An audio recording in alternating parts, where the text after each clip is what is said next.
How can a buyer strengthen their offer?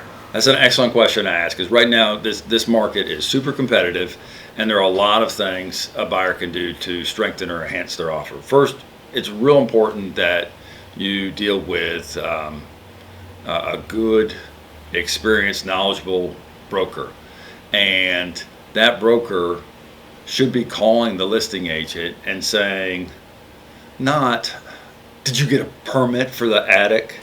Or why is there a funny smell in the basement? That is going to be the difference between you being chosen or not chosen. But if that agent calls up the listing agent and says, hey, I know you're super busy, I know you got multiple offers, is there anything in particular your sellers are looking for? Well, they want their daughter to be able to finish high school, so if it was a 2-month close, that would be better. You now have inside information to set your offer apart from others or whatever. Or, this is a divorce. They want this done as quickly as possible. We're looking for the quickest close. You still have something, but don't make it adversarial.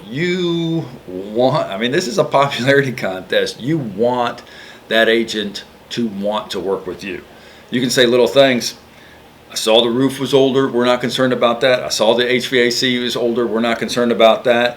The only thing that we saw was the carpet in the living room, and her uncle owns a carpet store, so we're going to take care of that. I've overcome all the possible future objections. This agent's going to want to work with me more. But there's still more things you can do. Certainly, due diligence money makes a difference. So if you have an offer with like $500 or $1,000 due diligence money, or if you have an offer with $5,000 or $10,000 due diligence money, sellers are much more inclined to go with that heavier due diligence money. Now that money's at risk, you lose it. But if you want the dang house, that's how you get the house, is by throwing a lot of due diligence money away. I tried to buy a house once, and the agent told me I could just mail the check in later. So we are in a COVID world right now, and we are in a high-tech world, and there are a lot of electronic signatures, and we're boom, boom, zip, zip, zip. But you know what?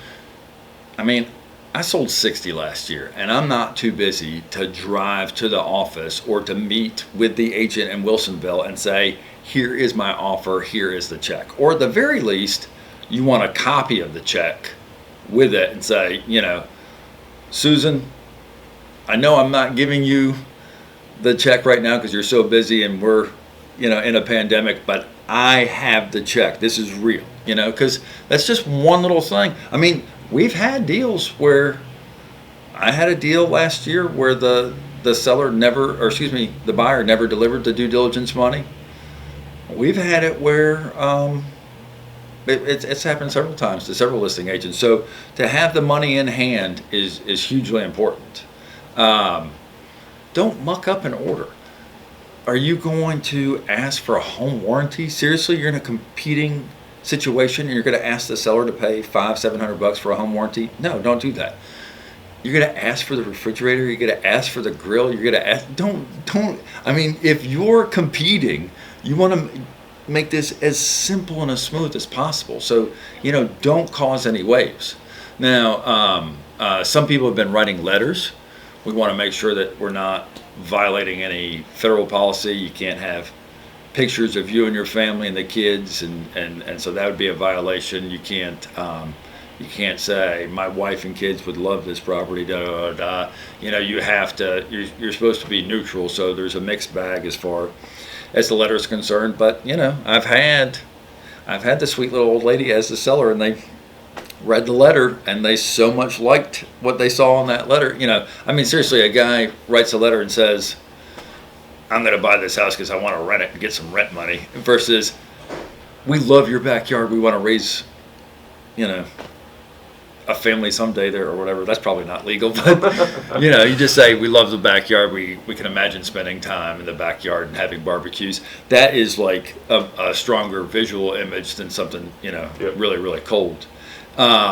So there's so many different ways that due diligence money, not asking for personal property, a quicker close, but maybe even a longer close is what those people are working for. And one of the best things that we're seeing right now, and this is so anti what we're used to as real estate agents, but allowing the sellers to stay in the house for a week.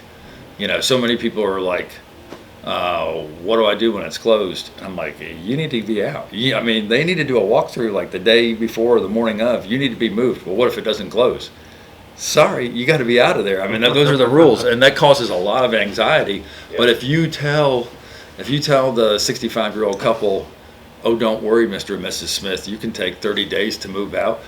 Maybe your lender won't let you do that, but if you can do that, your offer is going to be considered much, much stronger than your competition.